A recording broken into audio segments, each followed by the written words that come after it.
हमारा next question है question number 27। 30 megahertz से 30 गीगाहर्ट्ज की आवृत्ति की तरंगों का प्रसारण किस विधा से किया जाता है। पहला प्रश्न तो ये है, कौन कौन सी बोली इसने, 30 मेगाहर्ट्ज तथा 30 गीगाहर्ट्ज। तो पहले हम लिख रहे हैं 30, क्वेश्चन नंबर है 27, 30 मेगाहर्ट्ज और सेकंड हमारी है 30 गीगाहर्ट्ज, 30 गीगाहर्ट्ज। तो देखिए 30 मेगाहर्ट्ज तरंगों का जो हम कह सकते हैं प्रेषण किया जाता है वो किया जाता है व्योम तरंगों द्वारा, व्योम तरंगे, और इनकी परास होती है कुछ मेगाहर्ट्ज से 40 मेगाहर्ट्ज तक।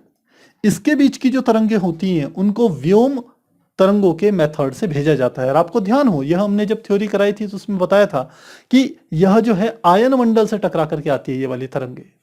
तो ये कौन सी होंगी, व्योम तरंगे। दूसरी जो हमारी होती है 30 गीगाहर्ट्ज से, यह हमारी होती है आकाश तरंगे, इसको कहते हैं हम आकाश तरंगे, और इनका परास होता है 40 मेगाहर्ट्ज से लेकर के अधिक।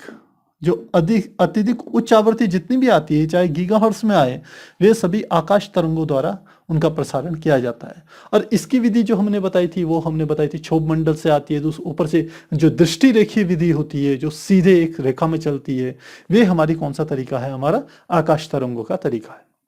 तो पहला हिस्से को हम ऐसे कह सकते हैं। दूसरा है 45 मीटर ऊंचे प्रेषी एंटीना व 20 मीटर ऊंचे ग्राही एंटीना। तो हमें दो चीजों की हाइट दे दी।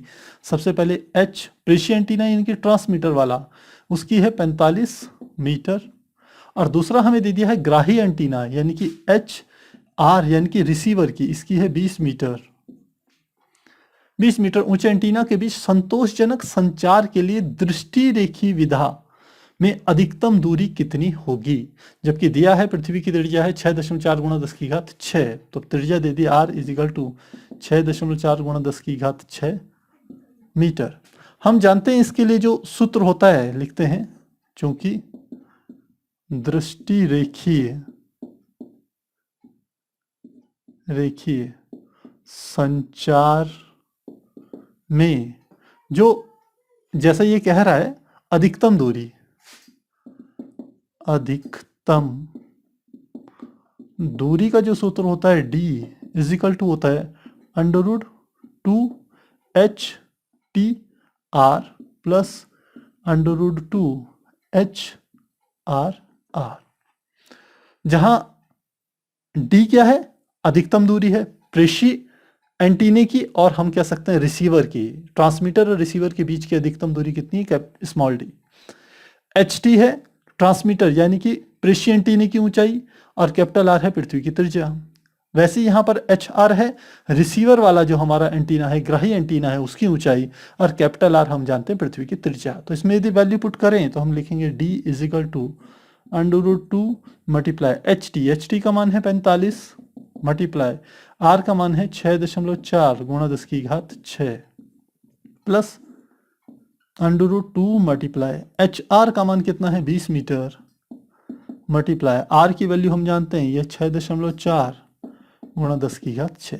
जब इसको हम कैलकुलेट करते हैं तो हमारा जो डी का मान आता है वो आता है 40,000 मीटर, और इसको हम लिख सकते हैं 40 किलोमीटर। इसका अर्थ है जो इसने पूछा है कि दृष्टि रेखी विधा में अधिकतम दूरी कितनी होगी संतोषजनक संचार के लिए, तो जो अधिकतम दूरी होगी संतोषजनक संचार के लिए वो कितनी होगी, 40 किलोमीटर होगी।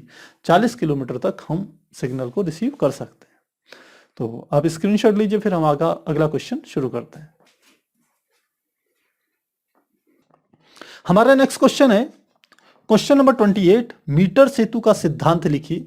किसी तार के प्रतिरोध के निर्धारण के लिए मीटर सेतु का परिपथ चित्र बनाइए तथा उसकी सहायता से तार का प्रतिरोध ज्ञात करने के लिए सूत्र स्थापित कीजिए। तो इस क्वेश्चन में सबसे पहले तो हमें मीटर सेतु का सिद्धांत बताना है। हम जानते हैं जो मीटर सेतु होता है ये व्हीट स्टोन सेतु पर आधारित होता है। तो क्या कहा हमने, जो मीटर सेतु है ये किस पर आधारित है, व्हीट स्टोन सेतु इसके सिद्धांत पर आधारित होता है। और व्हीटस्टोन सेतु का सिद्धांत क्या होता है कि यदि किसी समांतर चतुर्भुज की 4 भुजाओं पर 4 प्रतिरोध लगा दिए जाएं और उसकी हम कह सकते हैं कि एक विकर्ण पर एक बैटरी और एक कुंजी लगा दी जाए, जबकि दूसरे विकर्ण पर हम यदि एक गैल्वेनोमीटर या एक धारामापी लगा दें, तो संतुलन की स्थिति में किन्हीं दो आसन्न भुजाओं पर उपस्थित प्रतिरोधों का अनुपात अन्य दो आसन्न भुजाओं पर उपस्थित प्रतिरोधों के अनुपात के बराबर होता है। तो ये हमारा क्या है, व्हीटस्टोन सेतु का सिद्धांत है, जो कि हमने थ्योरी में आपको डिटेल में बताया था। तो इतनी चीज आप आराम से लिखिएगा। उसके बाद हम व्हीटस्टोन सेतु का सिद्धांत जानते हैं, हम जानते हैं P/Q बराबर किसके होता है, R/S। इस सिद्धांत का हमने यहाँ पर उपयोग करना है। तो सिद्धांत आप लिख लीजिएगा।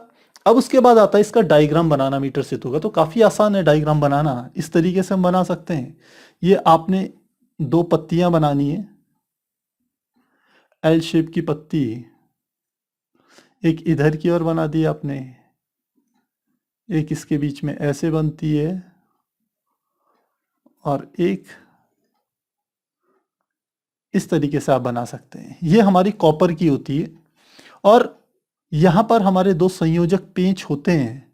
इन संयोजक पेंच के बीच में 1 मीटर लंबा तार लगा हुआ होता है। आप समझते हैं इस तार की लंबाई कितनी होती है, 1 मीटर। और यह तार मैग्नीन या कॉन्स्टेंटन का बना हुआ होता है, इन 2 धातुओं में से एक धातु का। इस बिंदु को आप कह सकते हैं, हम ए नाम देते हैं और इस बिंदु को हम नाम दे देते हैं सी। यह जो हमारे संयोजक पेंच होते हैं यहां पर,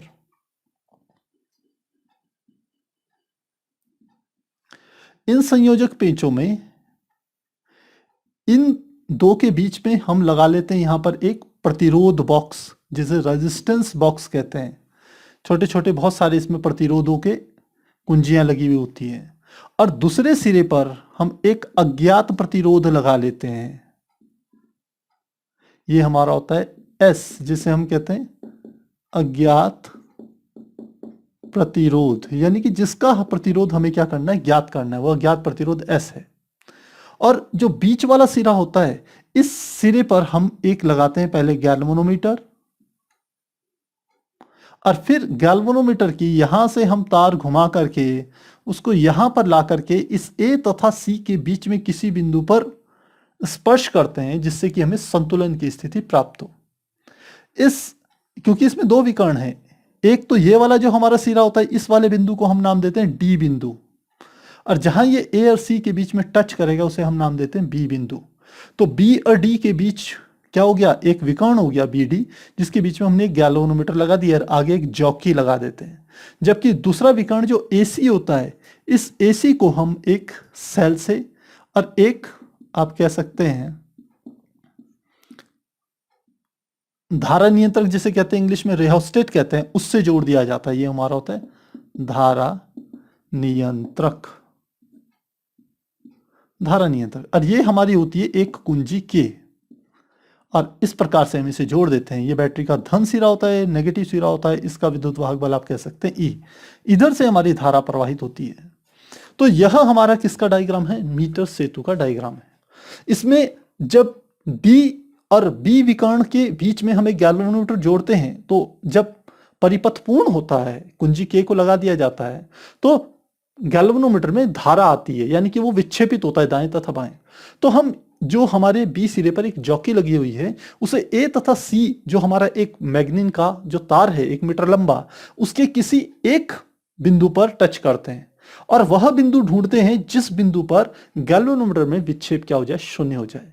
जब मान लेते हैं इस बिंदु पर, ये हमने एक बी बिंदु प्राप्त किया जहां पर गैल्वेनोमीटर में विक्षेप क्या है, शून्य, तो यह हमारी कहलाएगी संतुलन की स्थिति। और इसी बात का जिक्र हमने यहां पर अपने स्टेटमेंट में किया था, सिद्धांत में किया था।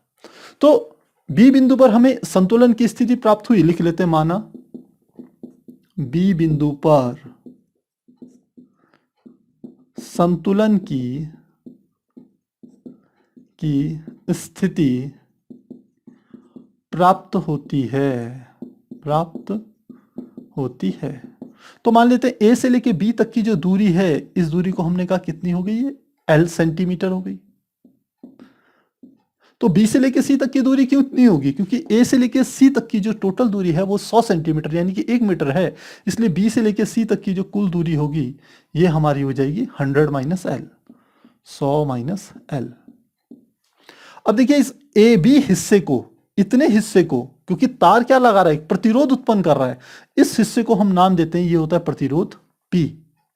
इसी प्रकार यहां से लेके यहां तक के हिस्से का जो प्रतिरोध होता है BC का प्रतिरोध, इस प्रतिरोध इसको नाम देते हैं हम Q।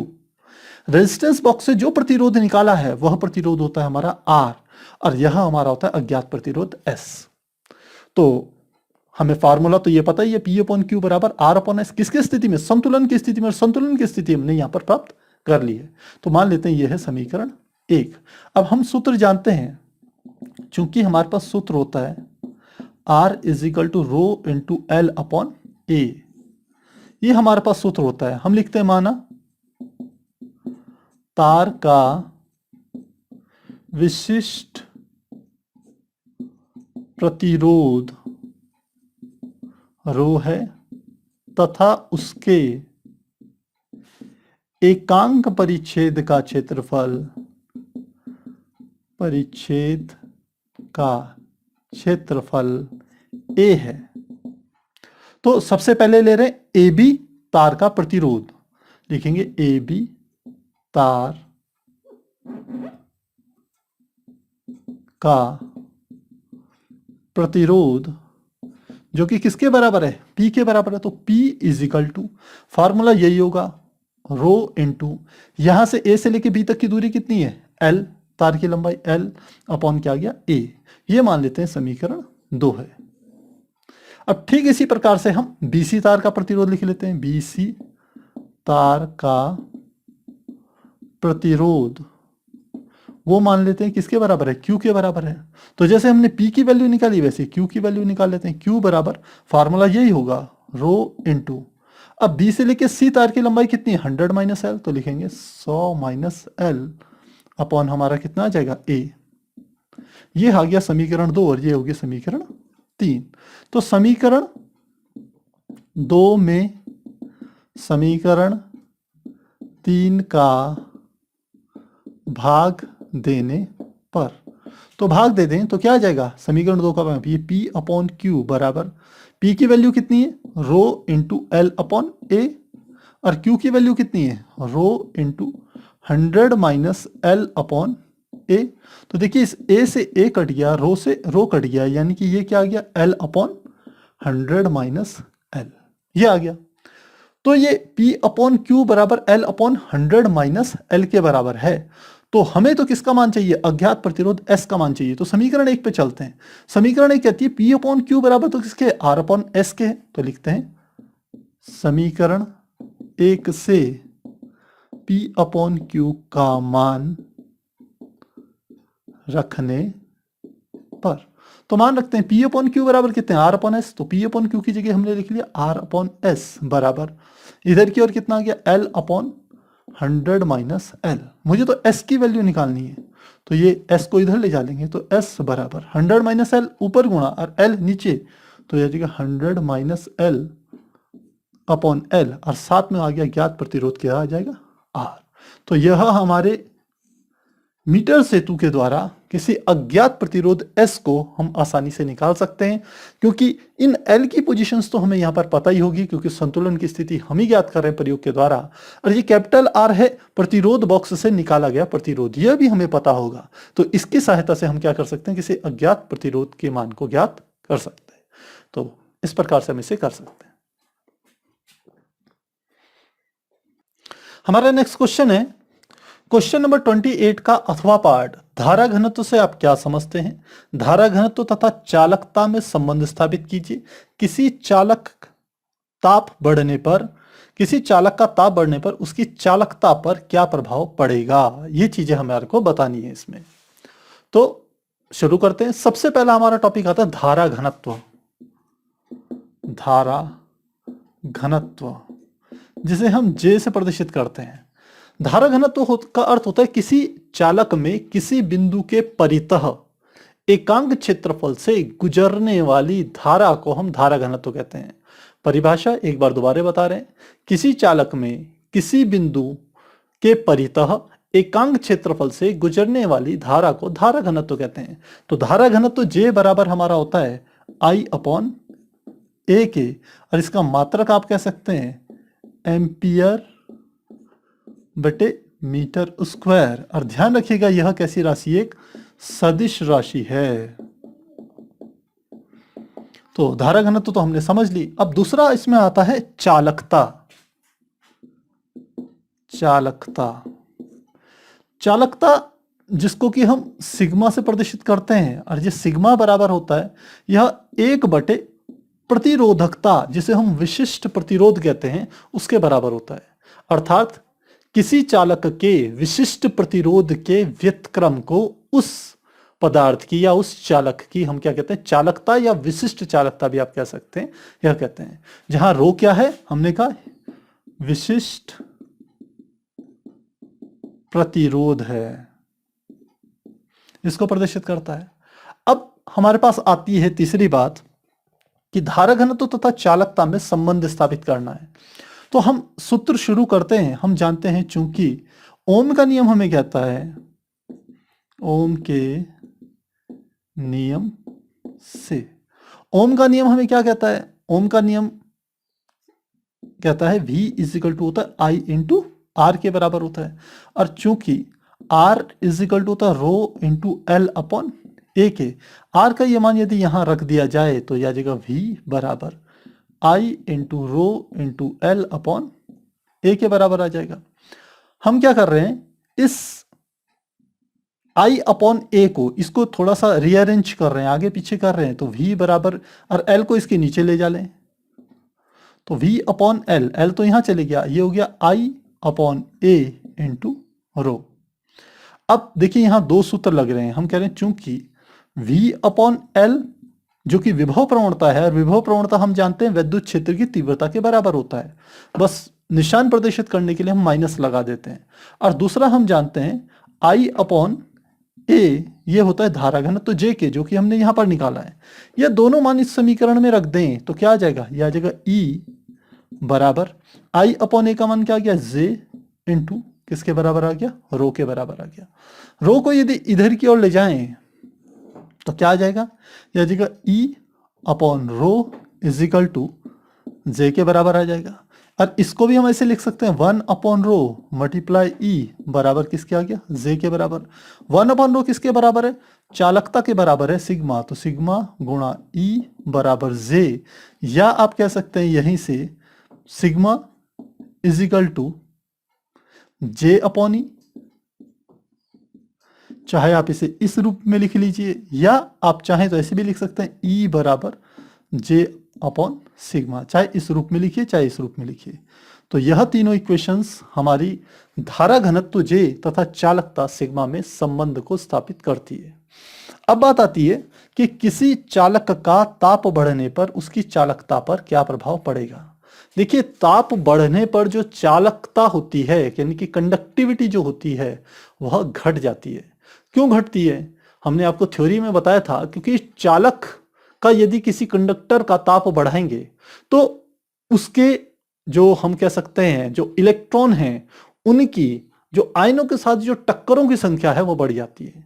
क्योंकि जब ताप बढ़ता है, हम ये कोई एक चालक ले लें, इसमें ये इस प्रकार के हमने कहा यह आयन है, और यह हमारे छोटे छोटे क्या हैं, इलेक्ट्रॉन्स हैं।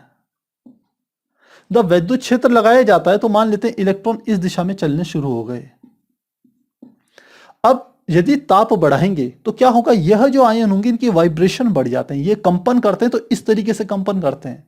तो जब ये रास्ते में इस प्रकार से कंपन करेंगे तो इलेक्ट्रॉनों के मार्ग पर ये ज्यादा बाधा पहुंचाएंगे, जिसके कारण इलेक्ट्रॉनों की टक्करों की जो संख्या है आयनों के साथ, उस संख्या में वृद्धि हो जाएगी।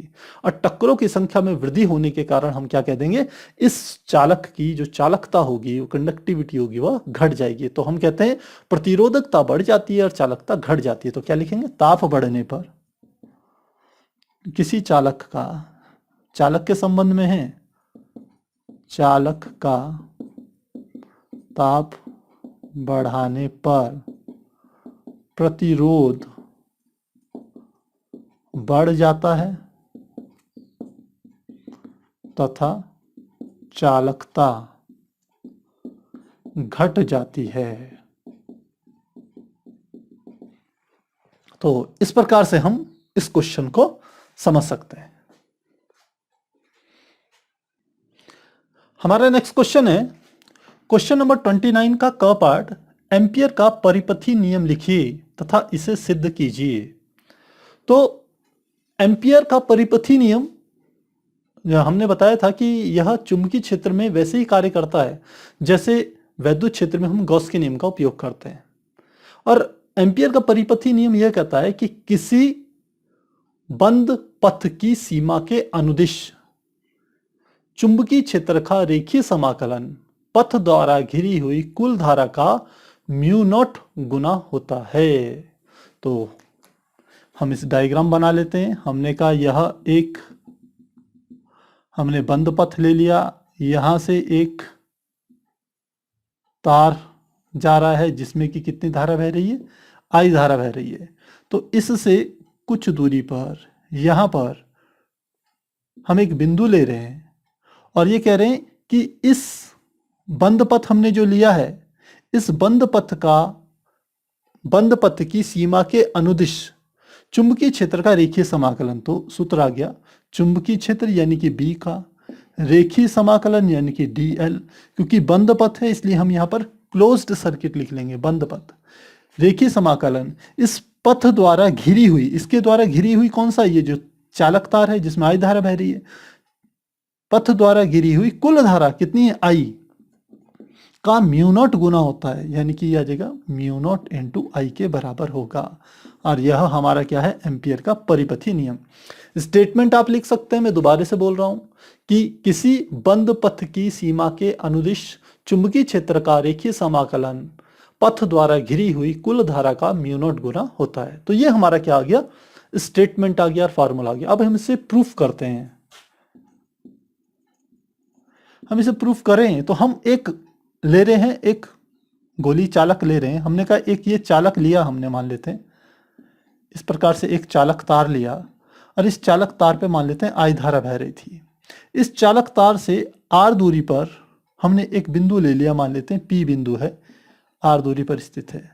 तो इस बिंदु पर इस चालक तार के कारण कितना चुंबकीय क्षेत्र उत्पन्न होगा वह हमने पहले ज्ञात किया था और वह हमारा फार्मूला था B is equal to mu naught upon 2 pi और साथ में आ रहा था आई अपॉन। तो ये हमारा आ गया। अब यदि हम यहाँ एम्पियर का परिपथी नियम लगाना चाहें तो हम इस बिंदु से गुजरने वाले एक वृत्ताकार पथ की कल्पना कर रहे हैं इस प्रकार से, और उस वृत्त की त्रिज्या क्या है, R। तो ये मान लेते हैं समीकरण 1 है, क्योंकि यह तो हमने पहले ही एक डेरिवेशन कर रखा है कि किसी धारावाही चालक से R दूरी पर स्थित किसी बिंदु पर चुंबकीय क्षेत्र का मान कितना होगा, उसके लिए तो हमारा ये फार्मूला है। जबकि एम्पियर का परिपथी नियम हम जटिल स्थितियों में लागू करते हैं, जैसे परिनेलिका होगी या टॉराइड होगी, उसमें ज्यादा इस्तेमाल किया जाता है एम्पियर का परिपथी नियम। तो चुंबकीय क्षेत्र का मान सामान्य स्थिति में तो ये होगा। तो हमने एक बंद पथ की कल्पना कर ली। तो अब लिखते हैं, माना P बिंदु से एक बंद पथ जो कि वृत्ताकार है गुजर रहा है।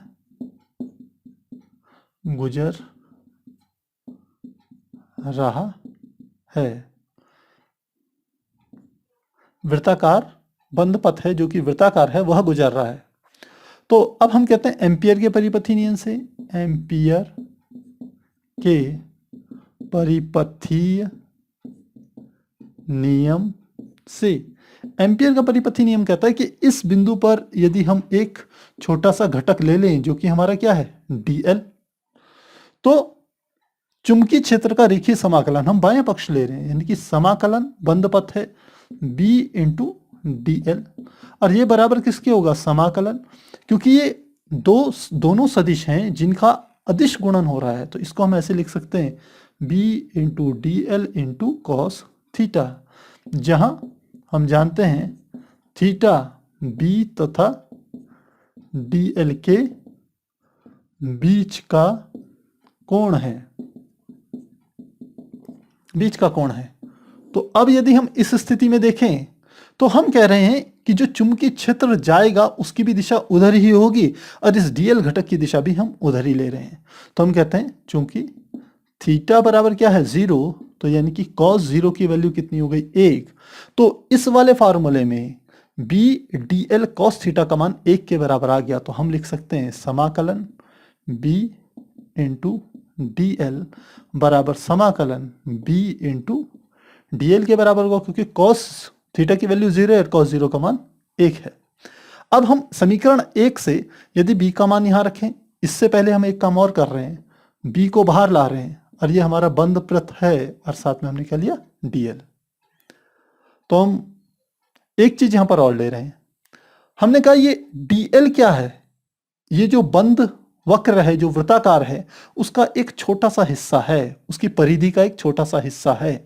तो समाकलन संपूर्ण पथ का डीएल लंबाई का जो समाकलन होगा, यानी कि इस पूरी जो हमारा पथ है इसकी संपूर्ण लंबाई वृत्त की परिधि के बराबर होगी। तो लिखते हैं चूंकि समाकलन सी डीएल बराबर किसके होगा 2 पाई आर के बराबर होगा, और यह मान यदि इसमें रख लें तो यह आ जाएगा समाकलन बी इंटू डी एल बराबर बी, तो यह आ गया मल्टीप्लाई क्या आ गया 2 पाई आर।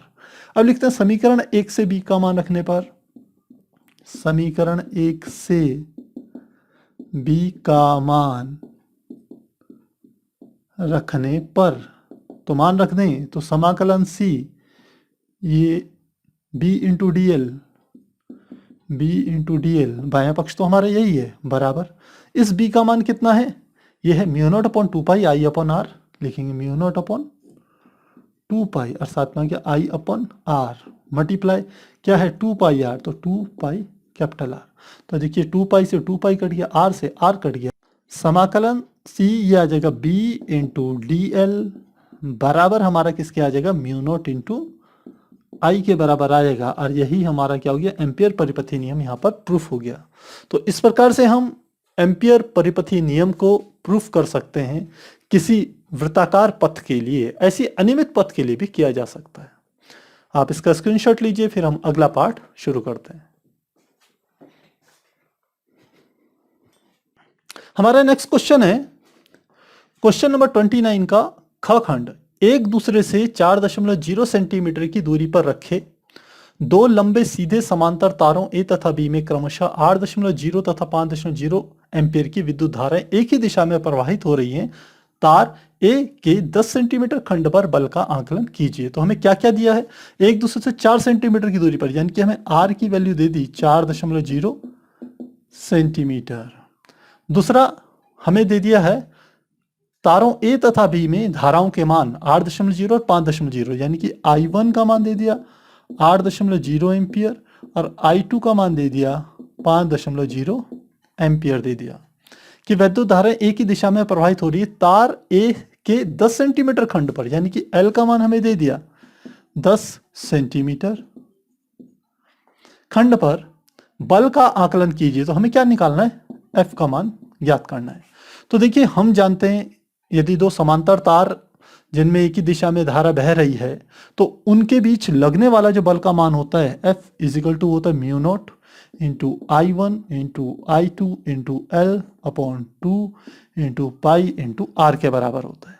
तो यदि वैल्यूज रखी जाए, पर यहाँ सेंटीमीटर को मीटर में बदलना चाह रहे हैं, तो यह होगा 4.0 गुणा 10 की घात -2 मीटर इसको लिख सकते हैं, और इसको 10 गुणा 10 की घात -2 मीटर लिख दिया। अब यह सब मान इस समीकरण में रखें तो क्या आ जाएगा, F is equal to mu naught. तो म्यू नॉट का मान भी हम जानते हैं, चूंकि mu naught upon 4 pi is equal to था 10⁻⁻7, तो यहाँ से म्यू नॉट बराबर आ जाएगा 4 पाई मल्टीप्लाई 10⁻⁻7। म्यू नॉट का यह मान यहाँ पर रखेंगे तो म्यू नॉट का मान आ गया 4 पाई मल्टीप्लाई 10⁻⁻7 मल्टीप्लाई I1 का मान 8 है और I2 का मान 5 है, L का मान 10 गुणा 10 की घात -2 बटे नीचे आ गया 2 इंटू पाई इंटू आर की वैल्यू कितनी दे दी इन्होंने, आर की वैल्यू हमें दिया है 4.0 गुणा 10 की घात -2। तो देखिए 10 की घात -2 से तो 10 की घात -2 कट गया। साथ ही हम कहें कि ये पाई से पाई कट गया, 4 दूनी 8 से ये कट गया, तो कितना बच गया? f इज इक्वल टू 4 की 5 में गुणा करेंगे तो ये आ गया 20, और 20 की 10 में गुणा करेंगे तो ये आ गया 200 गुणा 10 की घात -7 न्यूटन। तो इतना आ गया, या हम इसे लिख सकते हैं f is equal to 2 zero से 2 घातें कम कर देंगे तो ये 2 गुणा 10 की घात -5 न्यूटन। तो लगने वाला बल का जो मान होगा वो 2 गुणा 10 की घात -5 न्यूटन के बराबर होगा।